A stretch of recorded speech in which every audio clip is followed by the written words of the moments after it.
My name is Khan. I'm an international Olympian swimmer for Pakistan. I went to the Olympics in 2008 Beijing Olympics, and I've been Pakistan's national champion 22 times since 2001 to 2017. Around about, I think, 61 international competitions that I've done for Pakistan.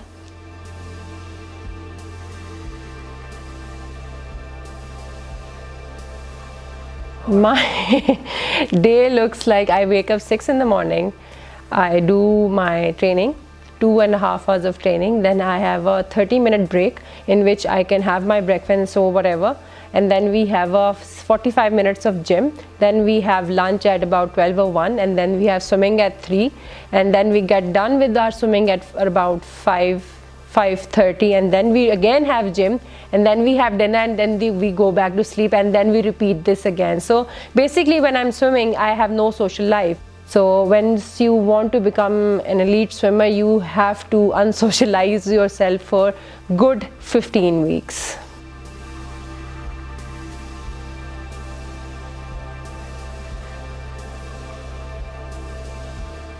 I think swimming chose me. My father was a international swimmer himself, and he wanted all of his kids to learn swimming. It was just in my blood, it was in my family, and my family is very supportive of sports. They encourage girls to be in sports, so I think that's what my father did, and I love his decision, and I like what he made me today.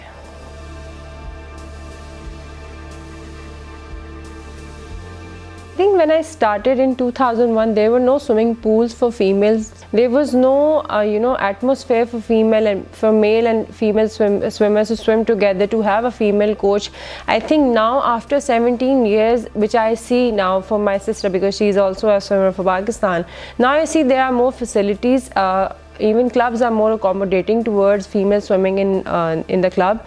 Now they're accommodating us with female coaches as well. I think depends on which region you're swimming in. Lahore and Karachi are the most famous ones. We have a lot of swimmers from Karachi and Lahore, and Islamabad is still developing.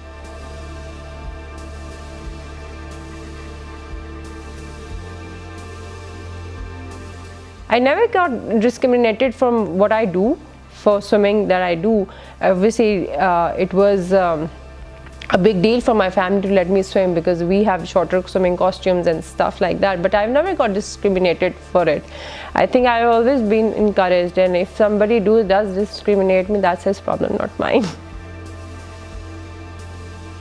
I was not allowed to swim in the clubs with my father, and so my father cannot train me in the ladies' time, and I can't swim in the men's time. So that's why we made a decision of making this house and to build my own swimming pool, so I don't have to hassle down this thing all the time. It was causing me a lot, because I had to spend a lot of time outside Lahore, because it was causing me my education as well.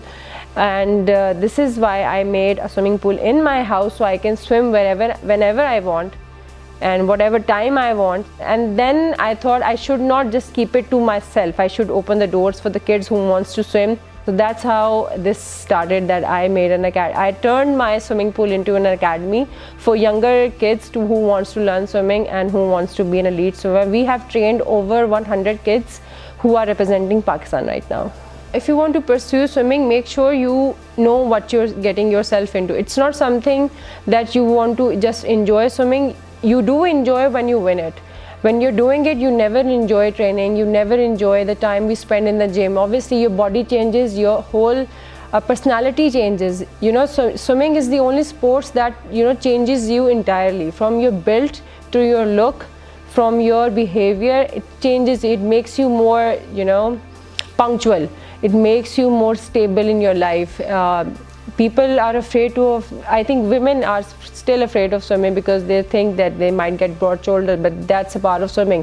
That's the beauty of swimming. If you want to be a swimmer, get ready to change the entire you.